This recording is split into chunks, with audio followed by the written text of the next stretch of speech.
نستعين على أمور الدنيا والدين والصلاة والسلام على سيدنا وعلى آله وصحبه أجمعين.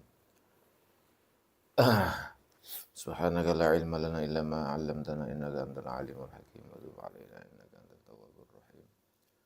رب اشرح لي صدري ويسر لي أمري واحلل عقدة من لساني وهو قولي. أما بعد، فقال المؤلف رحمه الله تعالى ونفعنا به وبعلومكم في الدارين آمين رضي الله عنكم.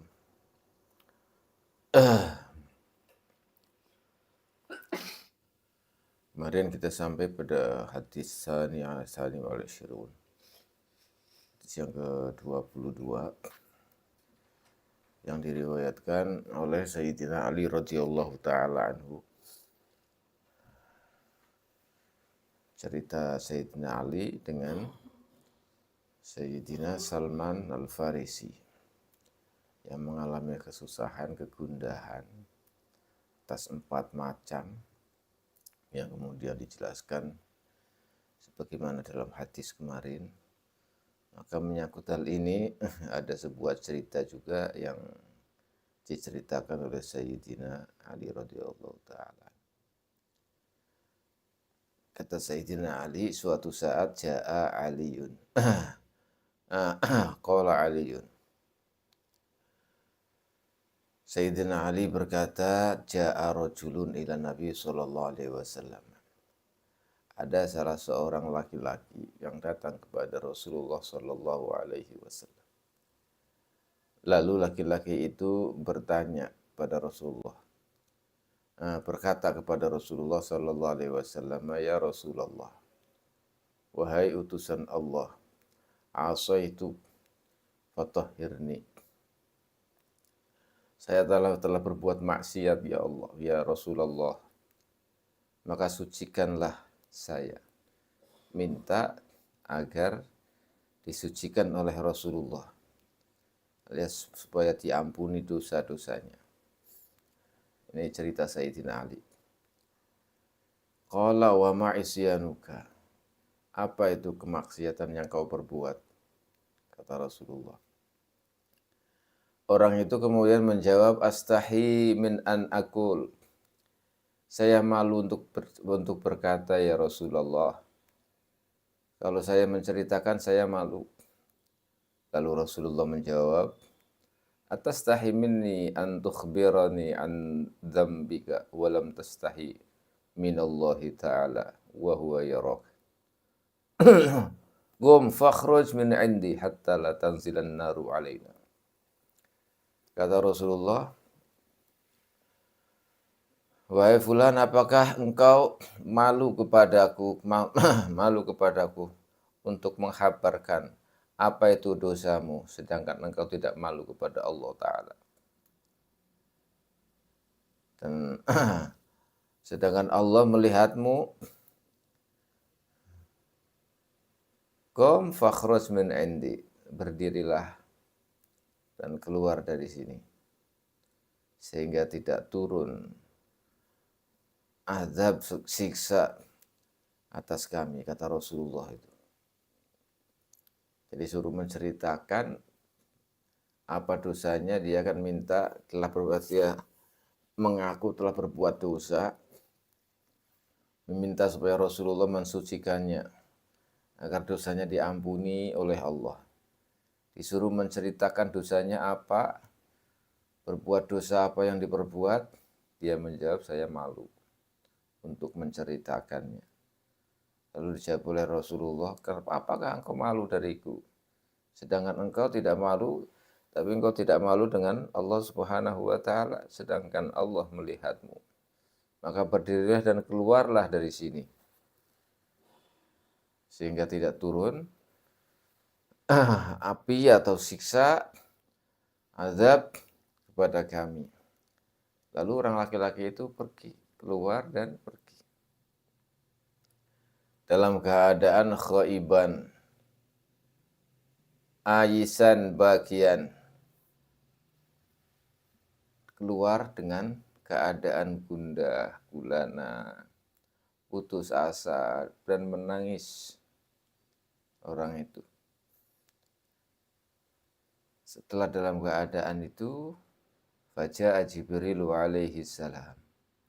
Malaikat Jibril datang kepada Rasulullah sallallahu alaihi wasallam, ya Muhammad, lima ayastal asiyal ladzi lahu kaffaratun li dzambihi wa in kanatiz dzunubu katsiratan.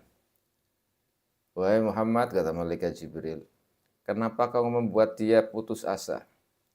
Membuat orang yang telah bermaksiat putus asa. Sedangkan dia punya dosa, betul, tapi dia juga punya pelebur dosa. Walaupun dosa itu banyak sekali, tetapi ada pelebur dosa. Lalu dijawab oleh Rasulullah sallallahu alaihi wasallam, apa pelebur dosanya itu, kata Rasulullah? Maka faratuhu, apa yang pelebur dosa dia? Dijawab oleh malaikat Jibril, lahu sobiyun sohirun fa idza dakhala fi baitihi was-sabiyyu yastaqbiluhu fayadfa'u ilaihi syai'an minal ma'kulati aw ma yafrahu bihi fa idza faraha as-sabiyyu yakunu kaffaratun li dzambihi. Kata malaikat Jibril, dia punya anak kecil.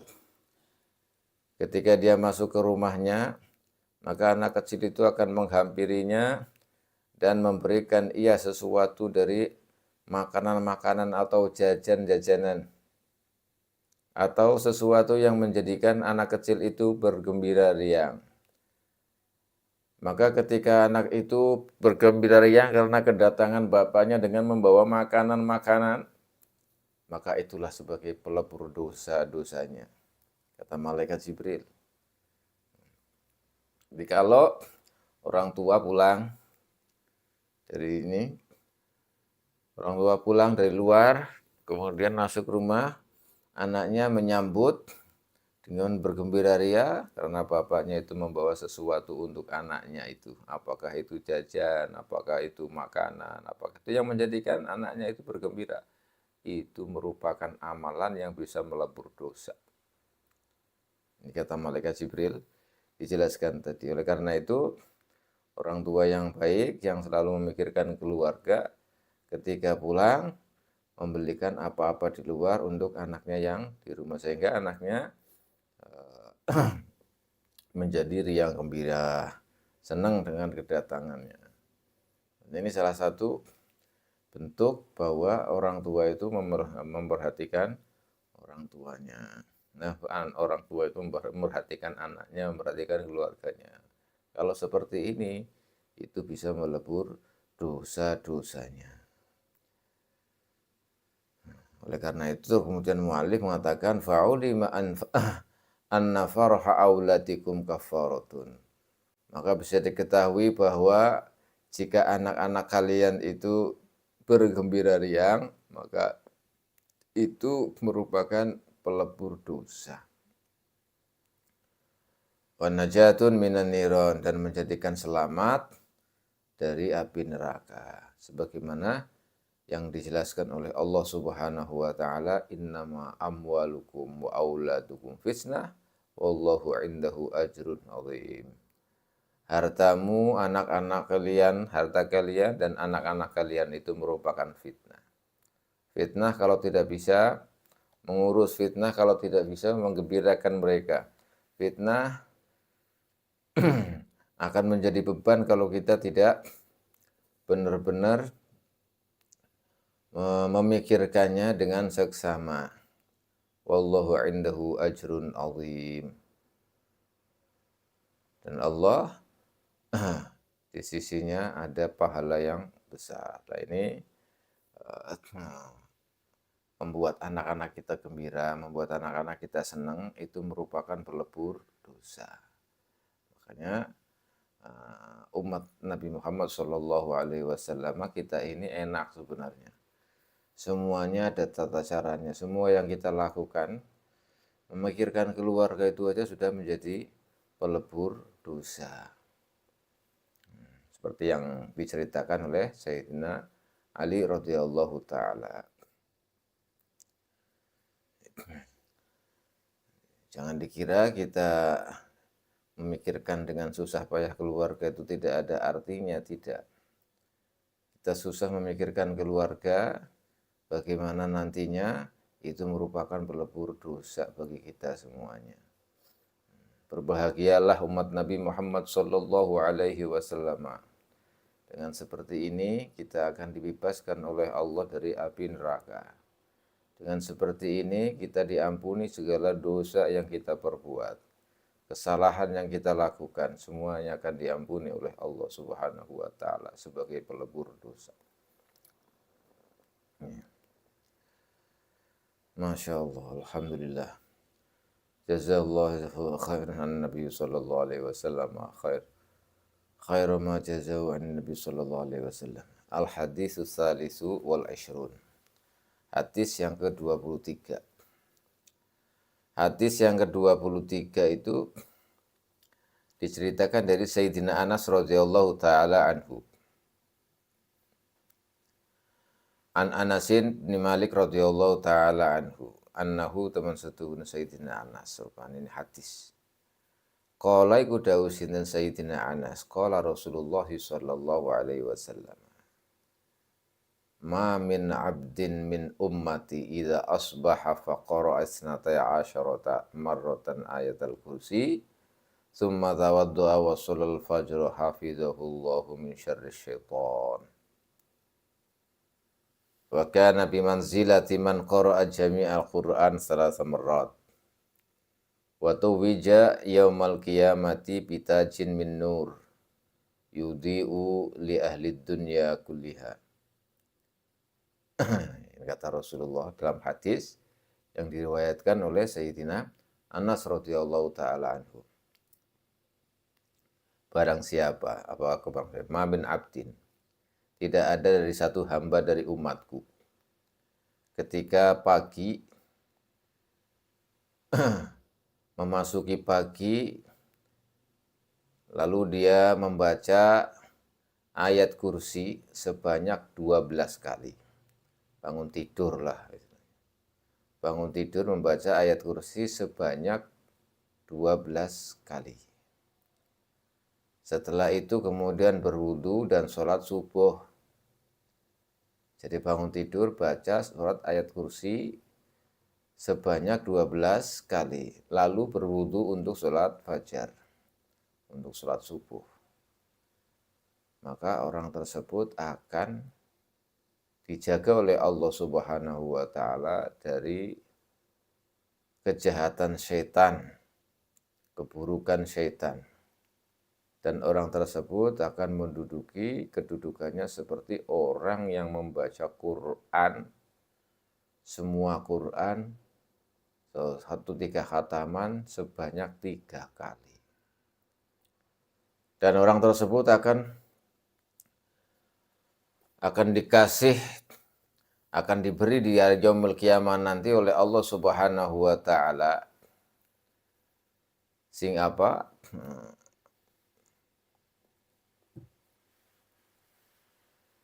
Taj. Jadi pakaian raja yang di atas kepala itu. Jadi kuluk kalau bahasa Indonesianya. Jadi pakaian raja apa yang di atasnya itu. Di atas kepala itu akan diberikan kepada dia di yaumil qiyamah. Subhanallah. Jadi ini salah satu doa atau amalan bangun tidur.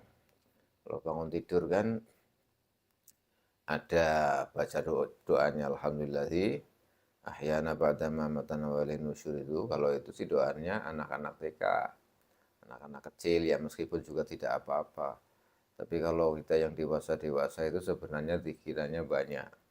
Di antara salah satunya adalah ketika bangun tidur ini membaca ayat kursi 12 kali. Sebelum berwudu, habis bangun tidur. Setelah membaca 12 kali, kemudian berwudu. Ketika berwudu, maka kemudian sholat subuh atau sholat fajar itu, qobliyah subuh. Pokoknya kayak rutinitas seperti itu. Maka kalau melaksanakan yang seperti itu setelah bangun tidur, dia kedudukannya seperti orang yang membaca Quran kamil, Quran semuanya sebanyak 3 kali.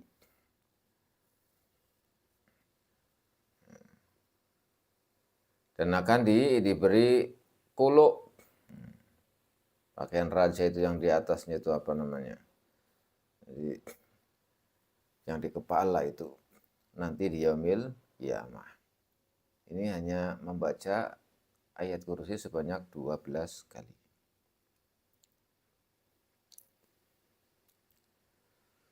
Ini pahalanya besar sekali, fadilahnya Masya Allah. Lalu setelah Rasulullah menjelaskan seperti itu,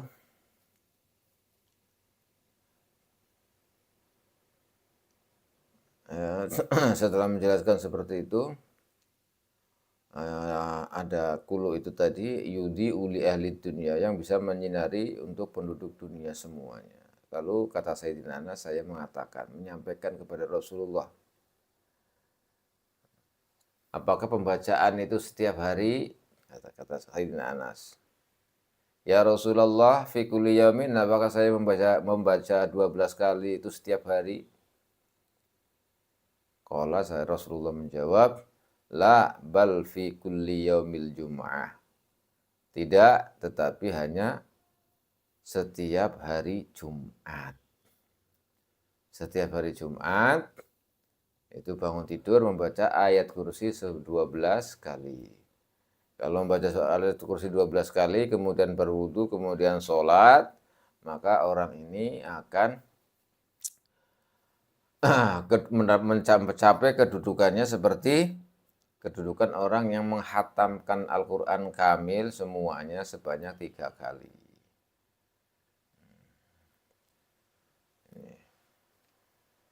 Sampai kemudian nanti di yaumil qiyamah akan diberikan taj kuluk. Apa taj kuluk itu? Jadi pakaian raja yang di kepala itu.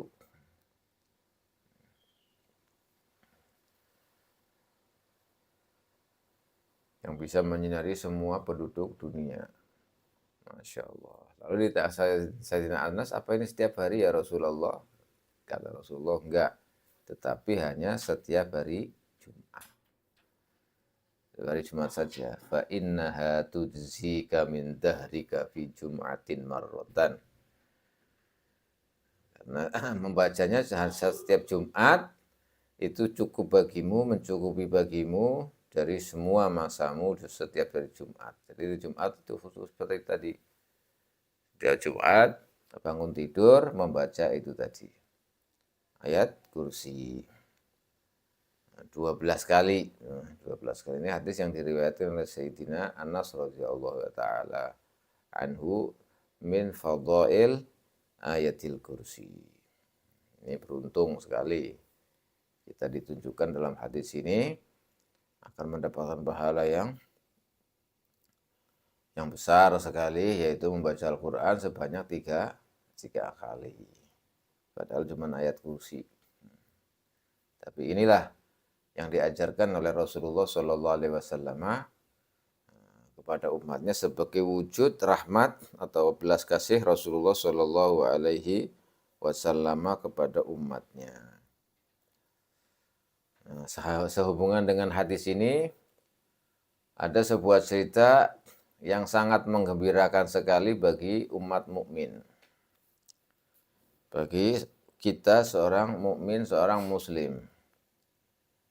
Diceritakan dahulu, umat-umat dahulu. Umat-umat dahulu itu qalilatul khatir. Umat-umat terdahulu sebelum umat kita, sebelum umat Nabi Muhammad. Pokoknya umatnya nabi-nabi dahulu. Itu mata hatinya, siratan dalam hatinya itu tidak.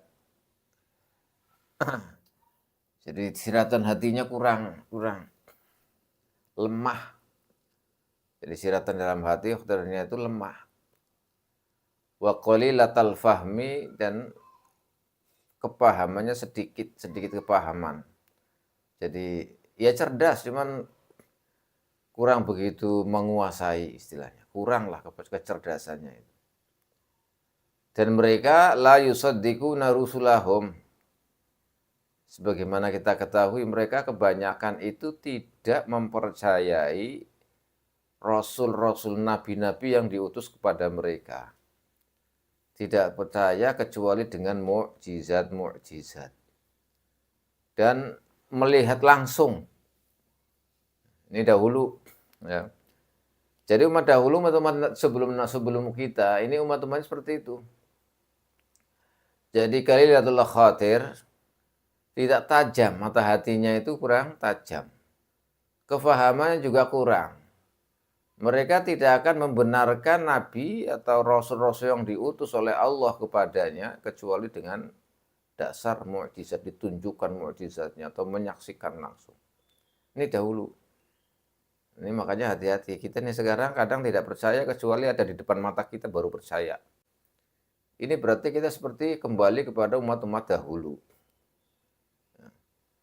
Semuanya berbentuk materi. Kalau ada di depan baru percaya. Kalau enggak percaya. Ini umat dahulu.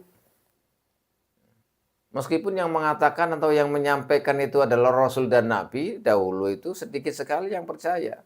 Bahkan mereka tidak percaya kecuali ada mukjizat, keanehan-keanehan. Sesuatu yang tidak masuk akal tapi wujud. Atau dia menyaksikan langsung baru percaya. Makanya terjadi banyak sekali dahulu itu. Kerusakan-kerusakan ketika ditunjukkan, tetap nggak percaya. Kalau yang beriman ya percaya, kalau yang nggak beriman ya tetap aja nggak percaya. Makanya hati-hati kalau kita ini berpikiran, kita tidak percaya, kita tidak mengiyakan kecuali kita melihat langsung yang ada wujud nyata. Ini hati-hati, ini umat dahulu itu seperti itu. Tapi kalau kita mestinya umat Nabi Muhammad dengan berita yang diceritakan oleh Rasulullah atau siapalah bahwa ini begini, ini begitu. Walaupun kita tidak menyaksikan langsung, kita harus percaya karena itu datangnya dari Rasulullah Shallallahu Alaihi Wasallam dan itulah yang dinamakan Islam. At-taslim wa tasdiq bima jaa bihin nabiyyu sallallahu alaihi wasallam.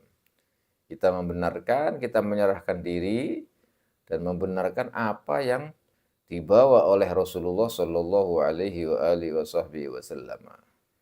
Makanya kalau kita tahu seperti ini, maka kita katakan amanna bisyariah.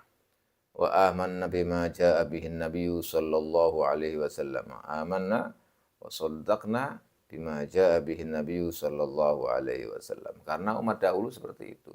Nah, sekarang umat-umat orang-orang seperti kita ini kalau mengikuti pemikiran umat-umat dahulu yaitu tidak akan percaya kecuali yang nyata. Kalau nggak nyata itu nggak percaya. Ini pemikiran orang-orang dahulu. Sebagaimana diceritakan Sayyidina Musa alaihissalam, Nabi Musa alaihissalam pernah berkata, umat-umatnya Nabi Musa alaihissalam berkata, lan nu'mina laka hatta narallaha jahratan fa akhadhathumus sa'iqatu. Lan nu'mina laka hatta narallaha jahratan. Kata umatnya Nabi Musa itu, saya tidak akan mempercayaimu, wahai Musa, sehingga saya melihat Allah dengan jelas, dengan mata kepala. Diceritakan bagaimana, kalau saya nggak melihat, nggak ini, saya nggak percaya. Saya akan percaya kalau bisa melihat Allah langsung. Ini kata umatnya Nabi Musa alaihi salam. Dengan seperti itu, fa'akhadathumus sa'iqatu. Kemudian datanglah, as-sa'iqah. Ada siksa yang berupa as-sa'iqah. Kilap. Ya. Halilintar itu. Yang kemudian membinasakan mereka semuanya. Nah ini umat-umat Nabi Musa dulu seperti itu. Tidak iman kepada Allah kecuali mereka melihat langsung. Nah, ini jangan seperti itu. Kita ini umat Nabi Muhammad Shallallahu Alaihi Wasallam. Kemarin diceritakan iman kita itu bagaimana. A'jabul khalqi imanan. A'jabun nasi imanan. Bukan malaikat, bukan para nabi, bukan para sahabat-sahabat. Tetapi qaumun yu'minu nabi walam yarauni, kata Rasulullah. Yaitu umat yang mengimani kepadaku, membenarkanku, walaupun mereka itu tidak mengetahuiku, tidak melihatku, tapi beriman. Ya, kita ini. Berarti kita ini keistimewaan yang tiada tara, yang sangat indah, yang sangat agung. Nah, kalau umat-umat dahulu itu tidak seperti itu. Tidak akan beriman kecuali melihat langsung. Makanya kita jangan kembali ke zaman dahulu. Tidak beriman, tidak percaya kecuali langsung. Ini kan cenderung begitu sekarang ini, banyak dari kita ini seperti itu. Kalau nggak ada wujudnya langsung nggak percaya. Nah, ini. Setelah demikian sa'alu Musa, kemudian mereka itu ketika mengatakan saya nggak akan percaya kepada Allah kecuali kami ini melihat Allah secara langsung. Mereka meminta kepada Sayyidina Musa agar Nabi Musa itu menampakkan agar Allah itu bisa dilihat oleh mereka. Makanya mereka nggak beriman kecuali melihat Allah langsung. Mereka meminta kepada Nabi Musa, misalnya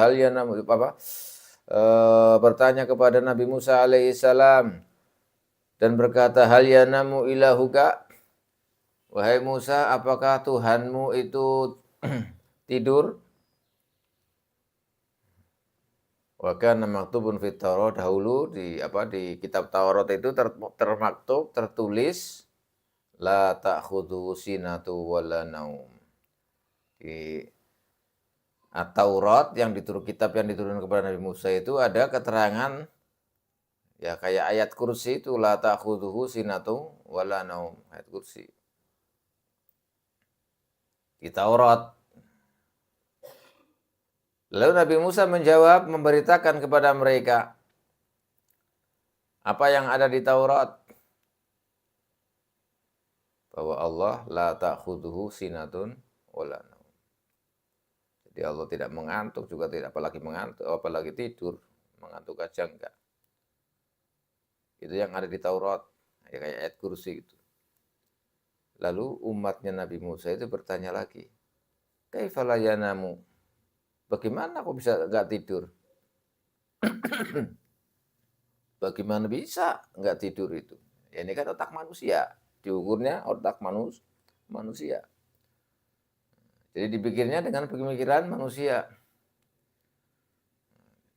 Ukurannya ya ukuran manusia, inilah manusia. Kalau manusia yang ingkar, manusia yang tidak beriman, ya segalanya diukur dengan otak. Diukur dengan otak, logika lah istilahnya. Kalau logika nggak menerima ya nggak bisa. Nggak diterima. Logika itu nggak masuk akal ya nggak diterima. Nggak dipercaya. Ini otak manusia dan ini umat-umat dahulu ini. Makanya bertanya apakah tidur? Gimana kok bisa nggak tidur? Ya karena diukur oleh otak mereka, oleh otak manusia. Ini salah satu bukti bahwa manusia ya seperti itu. Tetapi barang keimanan, sesuatu atau sifat iman, keimanan, keislaman itu tidak hanya diukur dengan otak. Karena ada yang bisa masuk akal, ada yang tidak bisa masuk akal. Seperti yang ada di hadapan kita. Keadaan misalnya kita perkirakan itu tidak mungkin, tapi hal yang tidak mungkin itu terjadi. Meskipun kalau kita ukur-ukur dengan otak kita, reka-reka dengan otak kita, nggak bakal terjadi. Tetapi karena itu kekuasaan Allah akan terjadi, bisa saja. Makanya jangan selalu mengandalkan otak. Akidah ahli sunnati wal jamaah sebagaimana kita ketahui, fi'lu kulli mumkinin au tarkuhu. Sifat jaiznya Allah. Apa saja yang tidak mungkin bisa jadi mungkin. Atau Allah bisa meninggalkannya semuanya karena adalah di genggaman kekuasaan Allah Subhanahu wa ta'ala. Makanya jangan otak yang dibuat ukuran. Inilah yang terjadi pada umat-umat terdahulu. Tanyanya yang menurut otak itu, tidur enggak, kok bisa enggak tidur bagaimana? Akhirnya langsung Allah Subhanahu wa taala karena umatnya demikian, Allah memerintahkan kepada Nabi Musa untuk membawa botol, memegang botol. Botol itu kemudian diisi air penuh. Fa amarallahu ayyamla qaruratain bil ma'i. Diisi penuh dengan air. Dan kemudian dipegang dengan tangannya, suruh megang. Wahai Musa, ambillah 2 botol, isilah kau air penuh, kemudian peganglah dengan tanganmu. Lalu Nabi Musa mengikuti perintah Allah. Ngambil 2 botol itu. Setelah ngambil botol dipegang oleh kedua tangannya. Lalu Allah Subhanahu wa taala menidurkan Sayyidina Musa alaihi salam. Setelah tidur, fasaqatat al-qaruratan, maka 2 botol itu terjatuh dari tangan Nabi Musa alaihi salam karena terjatuh fangkasarat al-qaruratan. 2 botol itu jatuh dan pecah. Lalu Allah Subhanahu wa taala berkata kepada Nabi Musa, "Ya Musa, katakanlah, kul ya Musa li ummatika falau namallahu ta'ala lahalakal alam." Kata Allah, wahai Musa, katakan kepada umatmu, seandainya kok Allah tidur, maka ya alam itu akan rusak semuanya. Ya nggak mungkin tidur. Ya contohnya, itu dicontohkan langsung oleh Allah kepada Nabi Musa alaihissalam. Fatamassal lihadal masal. Fatamassal lihadal masal. Maka buatlah contoh. Seperti contoh itu tadi, kalau Allah tidur ya hancur alam ini. Seperti tadi memegang botol, 2 botol itu yang diisi air penuh, kok ketidurannya jatuh itu semuanya yang dipegang. Begitulah kalau sampai Allah tidur ya rusak semuanya, hancur ini alam ini. Fa inna Allah ta'ala madha hadhil ummah. Diumpamakan seperti ini, maka Allah Subhanahu wa taala telah memuji umat ini. Kita ini dipuji oleh Allah Subhanahu wa taala tidak seperti umat-umat terdahulu yang beriman, tidak beriman kecuali dengan ketika ada mukjizat yang ditampakkan di depannya. Nah, kita ini alhamdulillah binikmatillah, kita punya nabi yang utama, kita menjadi umat juga yang paling utama. Tidak harus menunjukkan mukjizat, tidak harus menunjukkan apa-apa yang menjadi bukti, tetapi kita sudah beriman kepada Allah, beriman kepada Rasulullah, percaya dan membenarkan apa yang dibawa oleh Rasulullah Shallallahu Alaihi Wasallam.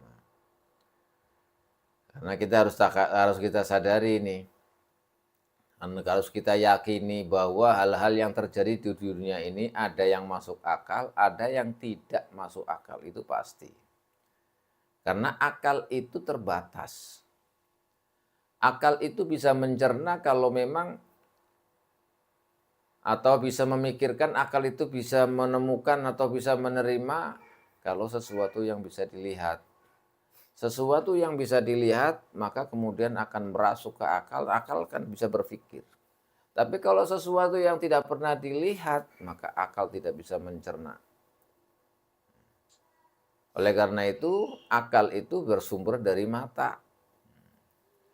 Maka tidak boleh kita menggunakan secara ini, walaupun agama ini tidak lepas dari yang namanya akal. Tetapi jangan sampai kemudian akal dijadikan yang nomor 1 untuk menentukan keimanan. Itu tidak bisa. Karena keimanan itu, iman itu ya sebagaimana rukun iman yang 6, itu hampir semuanya itu gaib. Percaya kepada Allah. Meskipun Allah itu maha zahir, maha batin, tapi menurut kita yang belum sampai pada tingkatan musyahadah, itu kayak tidak ada gaib. Walaupun aslinya Allah itu az-zahir ya, karena nafsu kita terhalangi, tidak bisa mencerna, tidak bisa musyahadah.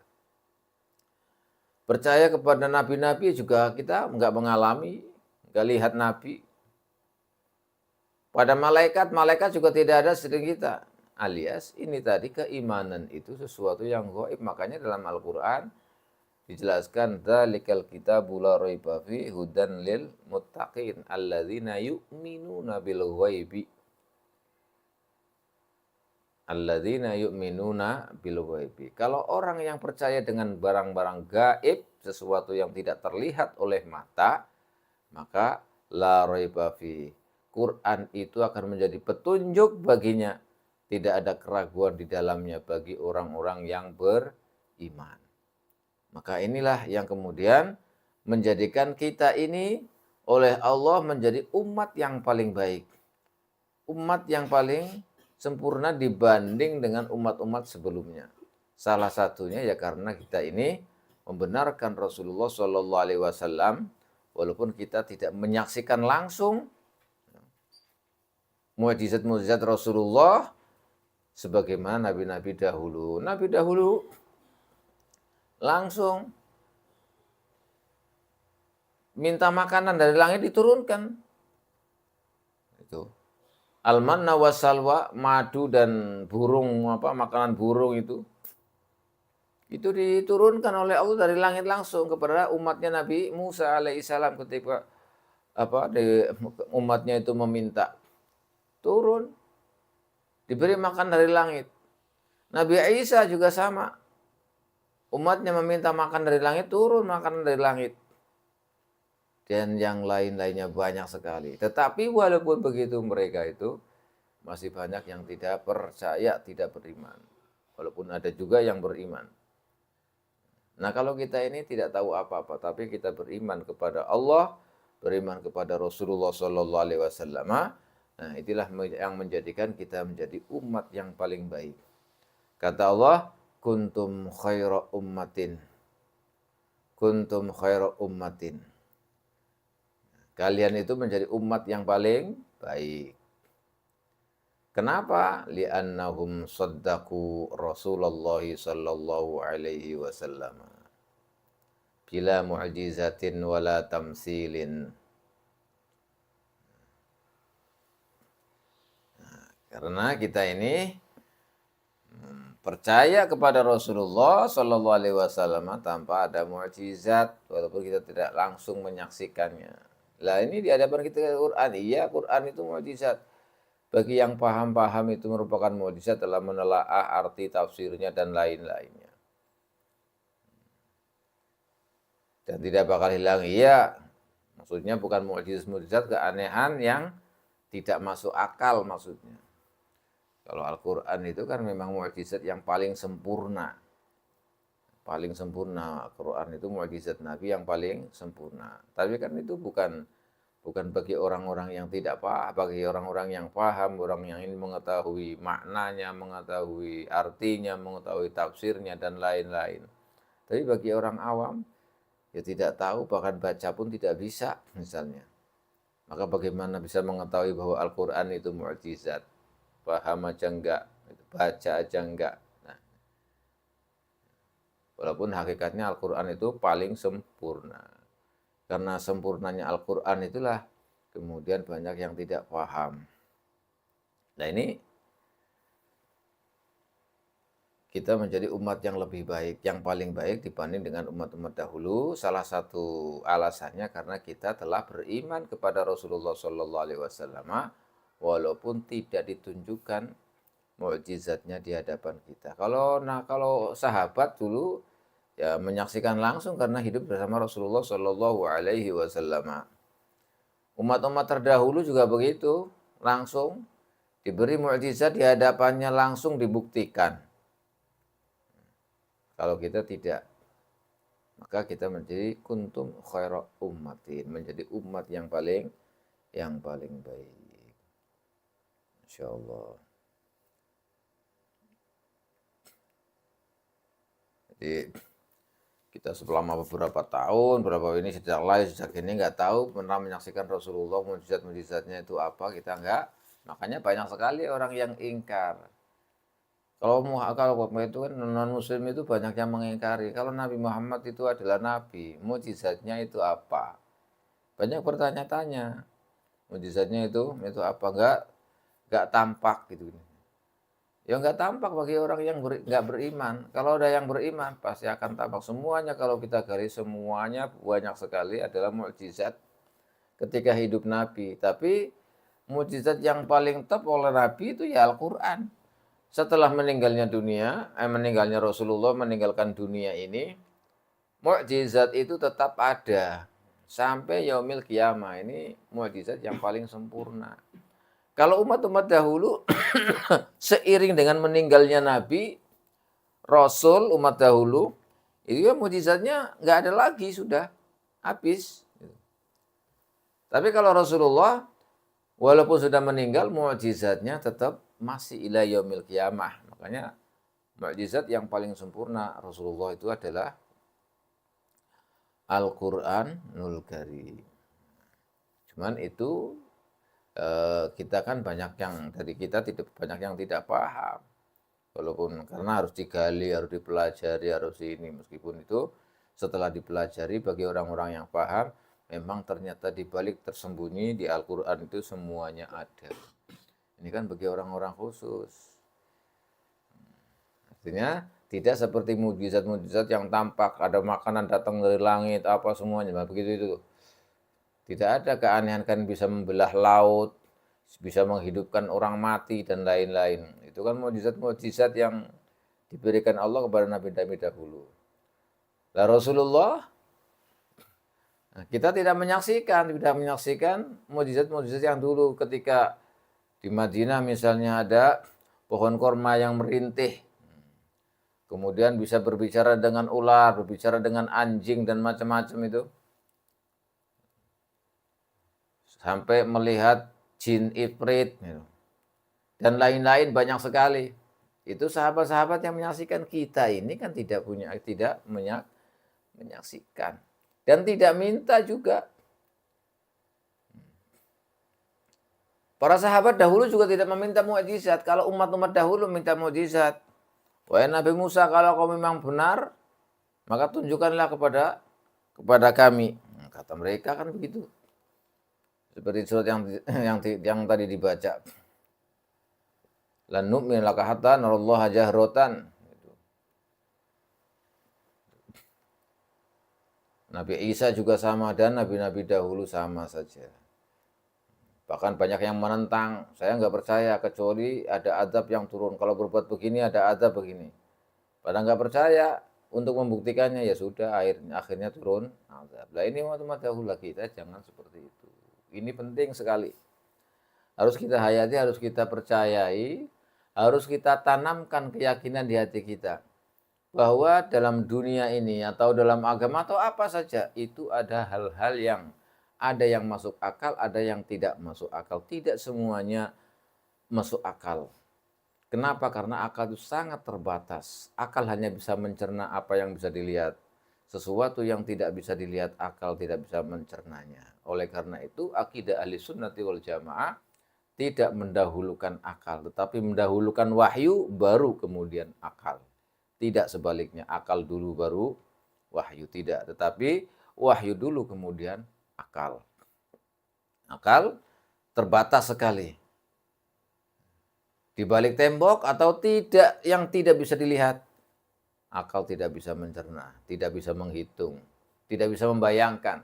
Jadi akal itu bisa membayangkan, bisa mencerna sesuatu yang bisa dilihat.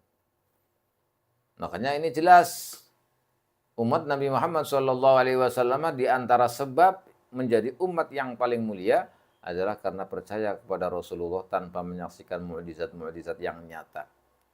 Berbeda dengan umat-umat dahulu.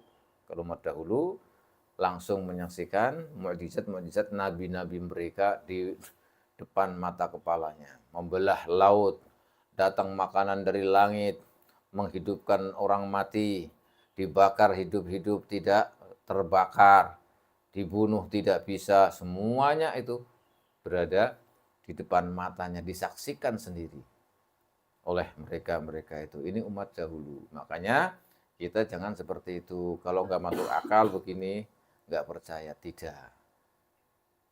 Dzalikal kitabul la raiba fih hudan lil muttaqin alladzina yu'minuna bil ghaibi.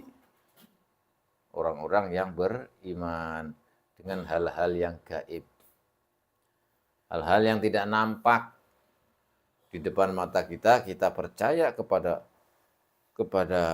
hal-hal yang gaib itu, itulah yang kemudian menjadikan bahwa Quran itu yang kita bacakan menjadi petunjuk bagi kita. Tidak ada keraguan di dalamnya sama sekali. Tapi jangan terlalu jangan terlalu semuanya yang gaib-gaib itu kemudian dipercaya sehingga jadi kayak paranoid atau apa masuk pada hal-hal yang bersifat mistis, percaya yang hal-hal yang seperti itu khurafat lah, istilahnya khurafat.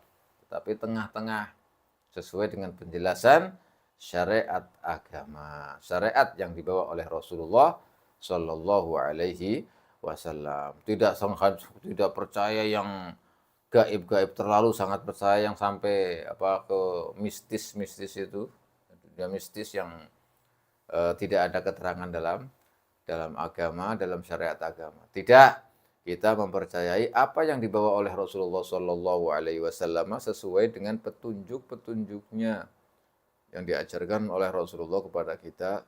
Ya, kita mempercayai hal yang gaib,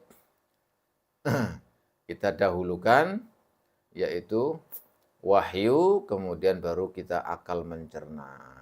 Jadi ada hal-hal yang harus kita perhatikan. Ada yang masuk akal, ada yang tidak masuk akal. Tidak semuanya yang wujud itu atau yang kita saksikan itu adalah yang masuk akal.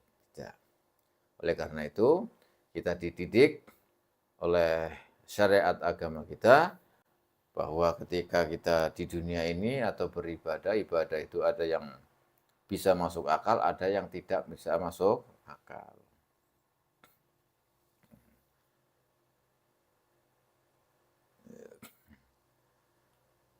Sudah sampai di sini, kita sampai pada hadis yang ke-20 yang ke-24 ya. Yang ke-24 wallahu a'lam bishawab.